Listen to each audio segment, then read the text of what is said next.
Olá pessoal, sejam bem-vindos a mais uma aula de Biologia e hoje a temática da aula é interessante. Olha, a pergunta que a gente vai responder é: quem come quem?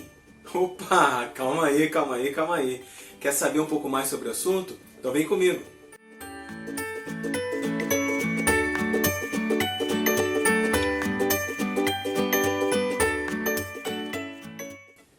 Bom, na natureza, os organismos vivem ou buscando alimentos ou fugindo de predadores porque eles não querem virar alimento. Então é muito importante que na ecologia a gente comece a organizar na nossa cabeça como é que se dá aquilo que lá no ensino fundamental você conheceu como cadeia alimentar. Lembra lá desse conceito, cadeia alimentar? Bom, quando se fala em cadeia alimentar, a primeira coisa que eu preciso entender é que toda energia que circula por todos os seres vivos, ela vem do nosso astro-rei, do Sol. Esse Sol, ele é percebido, ou melhor, a energia desse Sol, ela será percebida por um grupo de seres especiais aqui da Terra. Que seres são esses, ou quais seres são esses? Na verdade, são os seres capazes de aproveitar a luz e transformar essa energia luminosa em energia química. Já está sabendo quem são eles? Bom, estou cercado por alguns aqui. Eu estou falando de plantas vegetais. Então, os vegetais são os grandes responsáveis por iniciar toda a trajetória de energia ao longo dessa cadeia alimentar. Então, eles iniciam a nossa conversa. As plantas pegam a energia física do Sol e transformam em energia química através de um processo conhecido como fotossíntese. Isso mesmo, se você está bem lembrado. Fotossíntese é uma reação química em que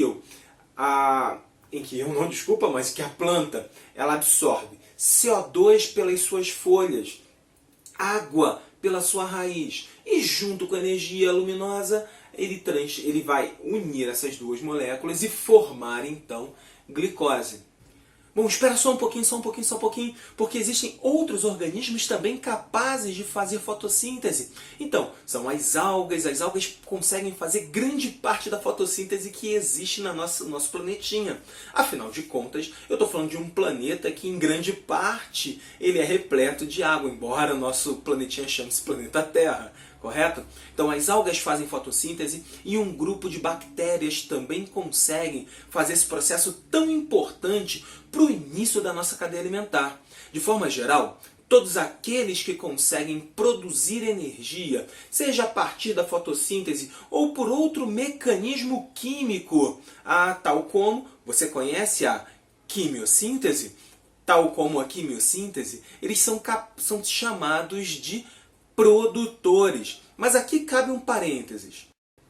Os organismos quimiosintetizantes são organismos que vão trabalhar também a fabricação da glicose, mas a partir de outros compostos químicos. Por exemplo, eu estou falando daqueles seres que vivem em fontes hidrotermais lá no fundo do oceano. Esses seres são capazes de pegar os gases liberados pelas fontes hidrotermais e vão utilizar esses gases e a energia contida nesse sistema para produzir a glicose. Então, são seres que, independente da luz, também conseguem iniciar uma cadeia alimentar. Esses seres produtores, sejam eles químio ou fotossintetizantes, eles vão iniciar todo o processo, como eu já disse para vocês, da cadeia alimentar. E quem vem logo na sequência são aqueles organismos que vão buscar alimento nesses organismos. Eu estou falando de herbívoros, que são animais que exclusivamente vão se alimentar de produtores. Mas também existem aqueles que eventualmente vão se alimentar de vegetais, que são os onívoros. Então eu tenho aqui dois grandes grupos, os herbívoros e os onívoros. Todos esses, quando se alimentam de vegetais, estão exercendo um papel nessa cadeia alimentar. Esse papel ele é conhecido como consumidor primário. E logo depois dos consumidores primários, vem aqueles animais que são exclusivamente carnívoros. Então eu estou pensando, por exemplo, numa joaninha. Saca a joaninha? Joaninha, ele é um inseto que é um carnívoro, ele vai se alimentar de pulgões que estão nas plantas. As joaninhas, então, ao comer outros artrópodes, eles acabam exercendo o papel de consumidor de segunda ordem. Então vamos pensar juntos aqui, que outro indivíduo pode ser, que outro animal pode ser um consumidor de segunda ordem? Bom, eu posso pensar aqui, por exemplo, uma onça, quando ela come uma vaca, e essa vaca é um consumidor de primeira ordem, porque ela come capim. Veja que a gente começa a criar uma cadeia alimentar. Nesse momento eu já tenho produtor, eu já tenho consumidor de primeira ordem e consumidor de segunda ordem. Certo? E se um animal carnívoro vier comer esse consumidor de segunda ordem, ele se tornará um consumidor de terceira ordem. E essa cadeia alimentar, ela vai se tornando praticamente infinita, ao passo que sempre poderá ter um outro animal que vá comer o consumidor logo à frente. Certo? Mas mesmo assim, nós não encontramos cadeias alimentares tão grandes na natureza. Por quê? Porque existe uma questão energética envolvida. Então vai ter uma aula sobre pirâmide energética para vocês entenderem um pouco mais sobre isso, mas saiba que as cadeias alimentares, elas são mais estáveis, são melhores, quanto menor elas se portam, ok? Então vamos perceber que uma cadeia alimentar, ela tem 3 elos. Na verdade, está faltando um quarto: produtor, consumidor primário, consumidor secundário e decompositores. Quando eu falo de decompositor, eu estou falando exclusivamente daqueles organismos que vão pegar a matéria orgânica, vão retirar um pouco da energia dela e vão trabalhar devolvendo para o ambiente nutrientes, sais minerais, vão devolver estruturas importantes para que os vegetais voltem e possam crescer novamente sadios. Quando eu falo de decompositores, você tem que lembrar logo de 2: os fungos e as bactérias. Fungos e bactérias são os decompositores dessa nossa cadeia alimentar.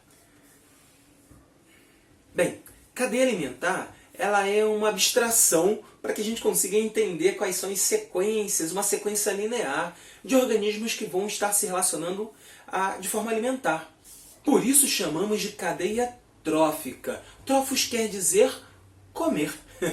Então, a cadeia alimentar ou cadeia trófica, ela é uma cadeia que é uma abstração, porque na natureza, na realidade, não existe cadeia trófica. Existem teias tróficas, existem teias alimentares. O que é uma teia alimentar? Uma teia alimentar nada mais é do que a inter-relação de várias cadeias, algo bastante natural. Imagine só um pé de alface.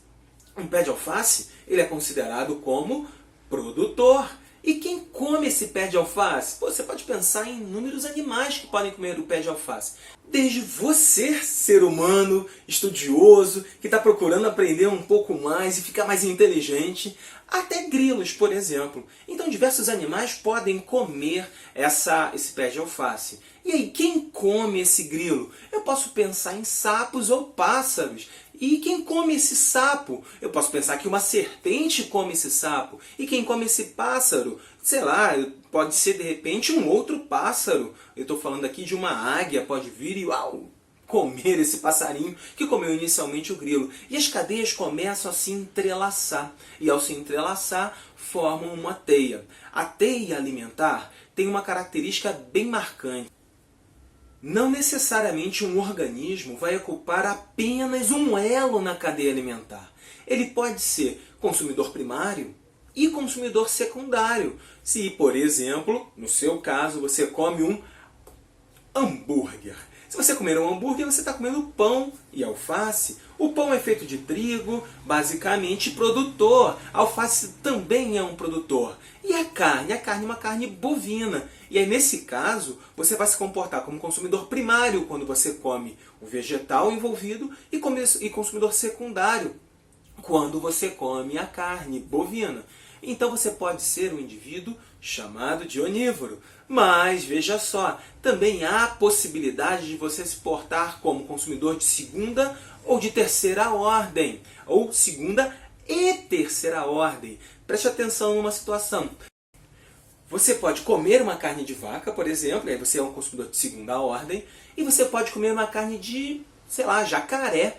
Vai que você gosta de comer carne de jacaré. Você, porventura, se torna um consumidor de terceira, de quarta, depende daquilo que esse jacaré venha ter comido, ok? Então, meninos e meninas, muita atenção. Numa teia alimentar, você pode ocupar diversos pontos desses elos tróficos. E agora, o que é bastante importante, que eu vejo muitos alunos errando. Quando a gente representa a cadeia alimentar, então eu vou colocar uma cadeia alimentar, melhor, eu vou colocar uma teia alimentar para vocês aqui.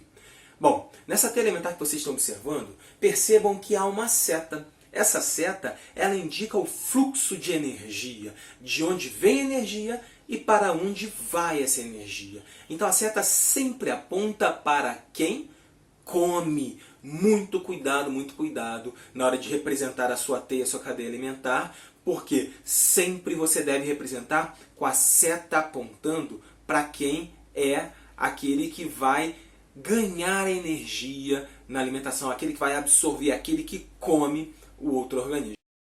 Espero que vocês tenham compreendido a aula de hoje. Ela é uma aula que é interessante porque ela é uma aula introdutória às questões ecológicas de cadeia e teia alimentar, de fluxo de energia. Conto com vocês na próxima aula. Até mais, um grande abraço, continue estudando. Tchau, tchau.